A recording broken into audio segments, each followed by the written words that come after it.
पत्नी की बेहयाई की वजह से एक पति ने सुसाइड कर लिया। वह फांसी के फंदे पर झूल गया और 3 बच्चे अनाथ हो गए। इस पूरी कहानी के पीछे क्या कहानी है, ये मैं समझने का प्रयास करता हूँ। पूरा परिवार है, गमज़दा परिवार है। बताया ये जा रहा है कि वह महिला अपने पति को खाने में नशीला पदार्थ देती थी। जब वह बेहोश हो जाता था तो अपने प्रेमी को बुला लेती थी और अवैध संबंध स्थापित किए जाते थे। तो ये पूरी कहानी क्या है, ये मैं समझने का प्रयास करता हूँ। ककोड़ थाना क्षेत्र का एक गांव वैर है। पूरा परिवार मेरे साथ है। क्या नाम है?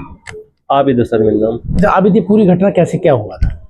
घटना सर ये इस तरीके से हुई है कि जो मेरा भाई था तो उसका नाम आसिफ है और उसने कल 11 तारीख को सुसाइड करी थी। और उसमें मैं जब आया नोएडा से तो पता चली कि सुसाइड कर ली है। लेकिन मैं यहाँ के देखा मैंने किस कारण सुसाइड करी है तो उसमें बताया कि उसका जो एक प्रेमी था, उसके घरवाली का जो मेरा भाई था, कि उसके कुछ अवैध संबंध थे। उसकी कुछ वीडियो वगैरह उसने देखी और इस तरीके से उसको रहा ना गया और उसने सुसाइड कर ली। उसके बाद मेरे को पता चला जो मेरी भाभी है उसके घर के परिजन भी यहाँ आए हुए थे तो वो धमकी दे रहे थे वहां से कि हम आ रहे हैं, हम ये कर देंगे वो कर देंगे। तो उसको दबाव दिया गया काफी, इस वजह से उसने ये सुसाइड करी है। लेकिन अभी पोस्टमार्टम की रिपोर्ट आई है लेकिन उसमें भी इस तरीके पता नहीं चल पा रहा सुसाइड करी है या उसकी हत्या कर दी गई है। अच्छा, इसके लिए मैंने पुलिस स्टेशन में काफी भागदौड़ करी है और पुलिस में जाने के बाद मेरे को जो इंस्पेक्टर है वो मेरे को उल्टा सीधा वही जवाब उल्टा सीधा दे रहा है कि तुम बहुत भागदौड़ कर रहे हो, हम देख लेंगे। फिर मैंने उससे बोला इसमें कार्रवाई या गिरफ्तारी क्यों नहीं हो रही है तो इंस्पेक्टर ने बोला है कि इसमें जो पहले हम सबूत इकट्ठे करेंगे। इनकी सबूत आपके पास सारी चीजें हैं, आपके पास वो भी हैं, चैट वगैरह भी हैं। तो उन्होंने बोला कि तुम मेरे को सबूत ला के दो। तो पुलिस मेरे को उल्टा खुद बोल रही है कि आप सबूत इकट्ठा करो। और इसमें जो एक हमारे ककोड़ थाने के हल्का इंचार्ज हैं संदीप चौधरी, वो इसमें अपना काफी ईमानदारी से काम कर रहे हैं और उसमें वो कार्रवाई अपनी तरफ से पूरी कर रहे हैं। लेकिन कहीं ना कहीं मेरे को लग रहा है जो इंस्पेक्टर साहब हैं वो उनकी काफी ढील रही है इस चीज के कारण, ताकि उनकी गिरफ्तारी नहीं हो पा रही है। अच्छा, ये लड़का रहता कहाँ था? ये सर मेरे घर के सामने रहता था ये लड़का और काफी दिन से विवाद चल रहा है इस चीज में। और इस तरह से फिर घर पे किस तरह से आता था? क्या ये घर पर इस तरीके से आता था, वो जो यहाँ पर जो हमारी भाभी को जो नशा की गोलियां देता था और नशा की गोलियां भाभी जो पूरे परिवार को सब्जी में किसी उसमें मिला के दे देती थी ये। हाँ, और ये लड़का जो है इसके पहले भी 2 एक अवैध संबंध रह चुके हैं और इससे पहले भी 2 के इस तरीके केस चल रहे हैं। लेकिन पुलिस तब भी इस पता होने के बाद भी तो कोई कार्रवाई नहीं कर रही है। और इसके पास जो कुछ कट्टा वगैरह भी बरामद हुए हैं, लेकिन पुलिस अगर वो चाहे उसे उठाए तो सारी चीज उसे पता करके जब पता चलेगी। लेकिन अभी जो FIR आपने दर्ज करवाई है उस FIR में जो लिखा गया है वो ये है कि नशीली गोलियां खिलाई जाती थी, उसके बाद में उन्हीं के सामने ही वो संबंध स्थापित करते थे। इसमें कितनी सच्चाई? इसमें सच्चाई ये है सर, मेरे पास उसके कुछ फोटोज वगैरह हैं। ठीक है, वो क्या था कि उसको वो नशे में इतना धुत कर देती थी, उसके सामने ही सारे काम करती थी और इस वजह से प्रेमी से। हाँ, प्रेमी से, क्यों घर पे कोई रहता नहीं था और ये विवाद काफी टाइम से चल रहा है लेकिन हम लोगों को इस तरीके पता नहीं थी सर। अच्छा, आपके मकान में 2-3 कमरे हैं, वो एक कमरे में रहती थी, तो किस तरह से मतलब आप लोगों को कैसे पता चला? और वो उस प्रेमी की एंट्री, चूंकि आप लोग भी घर में ही रहते थे, तो किस तरह से एंट्री होती थी? क्या सेपरेट उसका अलग रहने का था? वो उसका एक अलग रूम था और हमारे एक घर पर 2 दरवाजे हैं। ठीक है, दोनों ऑन साइड रोड आ रहे हैं तो एक दरवाजे से वो एंट्री करता था और नशीले पदार्थ उसको देता था। सीधी बात है, घर वाले सो जाते थे उस समय तो उनको कोई पता नहीं चल पाता क्या हो रहा है। हाँ, आपका क्या नाम है? रुखसार। अच्छा रुखसार, क्या घटना हुई है आपके यहाँ? किस तरह से ये अंजाम दिया गया? हमारे घर का तो देखो तमाशा बना रखा, पुलिस तो कुछ सुन नहीं रही है। क्या ये इंतजार कर रही है कि हमारे यहाँ से एक और लाश जाए? कोई सुनवाई। और देखो जी, आरोपी तो खूब खुले हुए घूम रहा है। अच्छा। हाँ, मैं यहाँ पर 3 महीने रह कर गई हूँ, तब मैंने देखा था सारा कुछ यहाँ पर। अच्छा, आपने क्या देखा? मैंने देखा कि मेरी शादी की पेन ड्राइव मेरी भाभी के पास थी, तो मैं उसे देख रही थी, ढूंढ रही थी, ये थी नहीं, तो पर्स यहीं लटका हुआ था। मैंने कहा कि शायद इसमें रख दिया होगा भाभी ने। तो जैसे मैंने पर्स को खोल के देखा तो अखबार में ना गोली लिपटी हुई रखी थी। मैंने समझा इसमें मेरा पेन ड्राइव दिख गया शादी का। तो मैंने जब ये कल मैं गोली इसमें क्या कर रही है यार, इतनी एहतियाती से रख रखी है। फिर मैंने अपनी छोटी भाभी को दिया, उन्होंने मोबाइल में सर्च करा, देखा तो उसमें नींद की दवाई थी वो। मतलब गोलियां हैं वो। एल्ब्रेक्स। हाँ, तो फिर मैं ऐसी आई हुई तो बच्चा छोटा है मेरा, जग जाता रात में ऐसे ही। तो 12-1 का टाइम था, तो मेरा भाई भी आया हुआ था उस टाइम पर, वो नशे की हालत में था पूरा।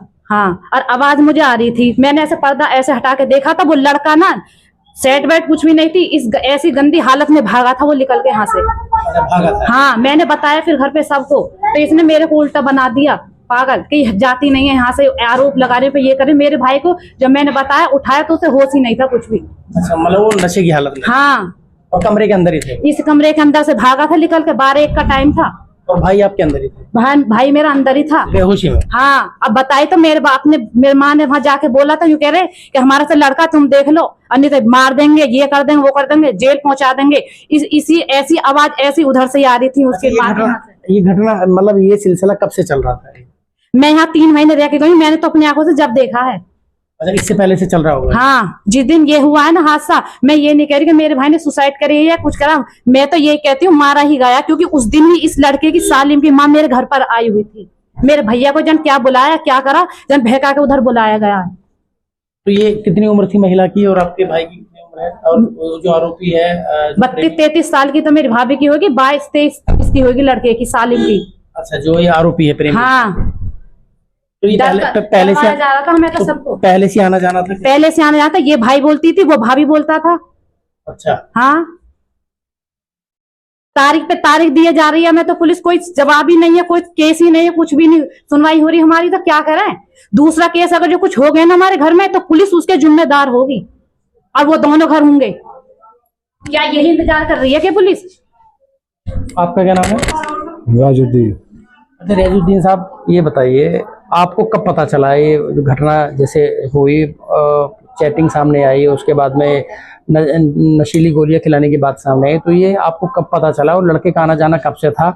आपको पहले से शुबा शक नहीं हुआ? देखो जी, पहले से तो आता था ये घर पे, क्योंकि हमारे इनके घर के संबंध थे पूरे, और भी बता देंगे गांव वाले के, समझे से परिवार हो हमारा आपस में। तो हमें इस बात की नॉलेज नहीं, हमने कहा ठीक है बालक है, आजा, सो जाता है यहाँ पे, इधर भी सो जाता है उधर भी सो जाता था यहीं? हाँ, सो भी जाता था। मतलब चलो एसी चल रहा है, बालक गर्मी के बाद सो जा, मतलब कोई बात नहीं है। अब करते करते बात जो मोबाइल पे फिर हमने सुनी कैसे ऐसे बात चली। देखो घर वाले ने तो कम पता पड़ती है, पहले बाहर वाले ने पता पड़ती है, क्योंकि हमारे बालक तो अगर कोई बात कर ले तो बाहर बताएंगे भाई मैंने ऐसे ऐसे कर लिया, मेरे ऐसे ऐसे वो है। हमने कोई गौर नहीं करी। हमने फिर एक दिन फोन मैंने वो स्टेशन पे गया, मैं स्टेशन भेज दिए जा रही अपनी पीआर के लिए, मैं कि मेरा भाई आया हुआ है, तो वहाँ मैंने वहाँ भेज के नहीं है। फिर वो लड़का ही मिल गया, किसी ने बताया भाई वो लड़का था वहाँ पे भी है। करीब करीब 4 महीने की बात हो गई। फिर मैंने उनसे कही, मैंने भाई इसका फ़ोन छीन लेना भाई, फ़ोन मत देना। कह लगा क्यों? मैंने ये गलत काम पे उतर दिया, मैंने फ़ोन पर बोला ये। कह लगा कि भाई मेरी तो लड़की बदनाम करे तुम, अब मैं आऊँगा, मेरी लड़की बदमाश है या छिनारी या कुछ भी है, अगर मर गई कट गई तो तुम जिम्मेदार रहोगे इसके, अब मैं तुम्हें पकड़वाऊंगा। फिर वो बात होगी। फिर आगे बाद में ऐसी बात चलती रही। फिर दूसरे दिन फिर इसके लड़का घर वाले बुलाई मैंने अपने घर पे, 1-2 महीना बाद अभी फिलहाल में। फिर दूसरे दिन फिर इसके लड़का घर वाले बुलाई मैंने अपने घर पे, 1-2 महीना बाद अभी फिलहाल में। मैंने कि भाई अगर तुम दोनों, ये घर वाली बुला लिए अपने बेटा की भी, रहेंगे वो लड़का भी और उसके माँ बाप भी, ताऊ चाचा सब बुला लिए। मैंने भाई बात कर लो आपस में, अब तो मट्टी खराब हो रही है, जैसे इनको दोनों आपस में निकाह करवा, दोनों राजी हैं, तो हम यह बात से खुश हैं, क्योंकि हम आपने ये कहा? हाँ जी, मैंने कि आपस में हमारे दिल नहीं बिगड़ेंगे और ये अपने चले, जो मेरे 3 बच्चे वो मेरे पास, हम अपना पाल लेंगे दादी दादा। तो इन्होंने कह लिया कि वो हमारा लड़का यकीन नहीं कर रख रहा, वो बहुत शरीफ था, वो सिखा दिया किसी शौचालय ने, या मतलब कोई धमकी दी हो, नहीं कहते कि मोबाइल पे। तो इन्होंने वो लड़का कर लो तुम ऐसे क्यों करो, मेरे घर वाले होगा, सारे कहानी बाकी चलती रही इसी तरह। फिर मैंने ईद के बाद जो कुछ मैसेज देखे उसमें, या मतलब बात करते देखे होंगे, हम तो अंदर सोते हैं, हमें तो कोई पता ही नहीं है। तो सुबह को वो चूड़ी निकाल के नहीं, अब मुझसे कह देखे बाबू क्या कर रहे हैं, मैंने कि पता ना क्या कर रहे, मैंने क्या कर रहा हो तू, यूँ कर नहीं, ये नहीं होगा, ये चूड़ी पहनेगी नहीं, जब मैं कहूँगा जब पहनेगी, वो चूड़ी उतार के उसने इसमें फेंक दी इसके अंदर। अब फिर वो जो सुबह को फिर मैंने ये बुलाई, मैंने कहा भाई ऐसे ऐसे रिश्तेदार आ रहे हैं फैसले को। तो वो भी अब कह लगे हमारे तो घर पे कोई नहीं है लड़के की माँ। फिर लड़का की बात हुई, उसने सही बात कही, अगर मेरे साथ बालकपन से बैठे तू मेरी माँ है और वो मेरा चाचा है साकिब। मैंने अपने घर के परिवार समझे और मैंने जो अपना भाई समझा, अपने भाई से भी ज्यादा। मैं यकीन तुम्हारा नहीं करा, वैसे कह रहा हूँ, पर छत पे उस दिन की बात है ये। मैंने कि वो कह लगा जी तुमने अच्छा करा मेरे साथ। जहाँ ये पारिवारिक भी कोई रिश्ते में है क्या ये लड़का? रिश्ते में नहीं है, वैसे ही है जैसे बैठ उठ, जहाँ हमारी बहुत बैठ उठी है। पड़ोसी होने के पड़ोसी के नाते हाँ। फिर यहाँ पे वो इसके माँ बाप पता ना क्या बजे आए, मैं तो नहीं कह सकूँ। मेरे पास पहुंचा 11 बजे के करीब फोन, घर वाली ने कराई बेटा की ने, कहा बाबू आगे। तो मुझसे कह लेगा पीर पे चले जा। मैं पीर पे गया हूँ, मैं कह लगा हमने आज बात ही करनी है, फाइनल करके जाना हो हमें। तो फिर मैं पीर पे गया हूँ, पीर पे तो आया हूँ। फिर वो लड़के घर वाली कर लेगी वहाँ जाओ चाचा के यहाँ तो नहीं सो रहे हो। वहाँ गया हूँ तो मुझे किवाड़ लगी मिली है। फिर मैंने कही किवाड़ कैसे लग रही है ये, क्योंकि गहराई बहुत अंदर है मकान हमारे छोटे भाई को, वहाँ पे कोई रहता नहीं है। और वहाँ से जो और मैंने भगाए, मैंने भी देखो छत पे चढ़ के देखो खोलो खुलवाओ क्या चक्कर है। तो देखे तो वहाँ पे पर्दा पड़े हुए थे, तो पर्दा का वो लड़का गया भक्कनिया, और उसने जो देखा ना तो लटका हुआ वो भगवाई चला गया, मामू में वो होगा एक सुसाइड वो कर लिया। इसमें जो है अच्छा, फिर वो जो उसमें एक लेटर भी लिख के गया हुआ था, ऐसी बात नहीं है सुसाइड करने से पहले, क्योंकि ज्यादा परेशान हो गया था वो, क्योंकि उसकी कोई सुनवाई नहीं कर रहा था। अगर उस पर फोन करता है भाभी घर वालों पर तो वो उसे धमकी देते हैं।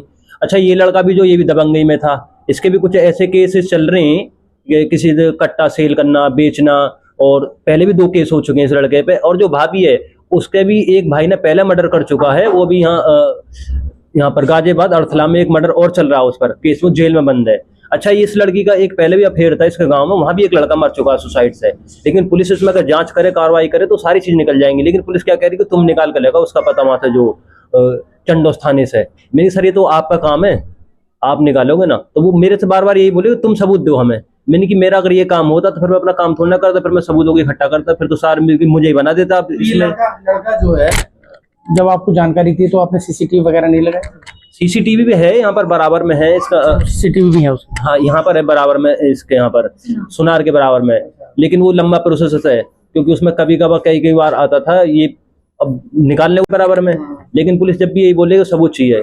तो ये आपका जो पूरे परिवार है, पूरे परिवार को ही वो नशीला पदार्थ खिला देती थी या? पूरे परिवार को जो यहाँ पर रहता था। हाँ, ये तो मैं बाद में पता चली है, क्योंकि मेरी मम्मी भी नींद में सोती रहती है जब मैं आता था, क्योंकि मैं आता हूँ 3 या 4 दिन में नोएडा से। अब मम्मी को अब पता चले कि अब तो मेरे को नींद आई ना रही, तो इसका कारण ये है कि वो सभी को नशीले पदार्थ दे रहे थे। सीधी बात है, बहुत सारे केसेस इस तरीके के आते हैं और प्रेमी जो यही काम करते हैं अपना रास्ता क्लियर करने के लिए, जो हमें किस तरीके से मिलना। बहुत सारे केसेस में कोई सोचने वाली बात नहीं है, तो सीधी सच्चाई है इसमें। तो ये भी चूंकि जब आपने FIR जो कराई है उसमें भी इसका जिक्र है, तो अब क्या आप मांग करना चाह रहे हैं इसमें? सर ये है, इसको दोषी को जो दोषी हैं इनको सजा मिलनी चाहिए, नहीं तो फिर ये कदम जो आगे बढ़ाते रहेंगे और ऐसे केसेस और बढ़ते रहेंगे। क्योंकि अगर इससे सजा मिलेगी तो आगे जो भी पीढ़ी चल रही है नई प्रेमिकों की, तो वो उसमें पीछे हट जाएंगे। उन्हें पता कि हाँ इस पर सजा मिलेगी। लेकिन अगर उसको सजा ना मिली ना, क्योंकि उसमें बहुत सारे लोग उसके साथ लगे हुए हैं दबंगी लोग कि यार इसे बचाओ बचाओ, तो ये बेहयाई का एक जीता जागता सबूत है कि पत्नी ने किस तरह से पति के साथ बेवफाई की, बेहयाई की, और पड़ोसी अपने प्रेमी से प्रेम संबंध स्थापित कर लिया। और ख़ास बात इसमें यही है कि एक कमरे में पति भी रहता था, वो हालांकि बेहोशी की हालत में उसे कर दिया जाता था, और पत्नी अपने प्रेमी के साथ अय्याशी में मशगूल हो जाती थी। शाहनवाज चौधरी, न्यूज़ 24, बुलंदशहर।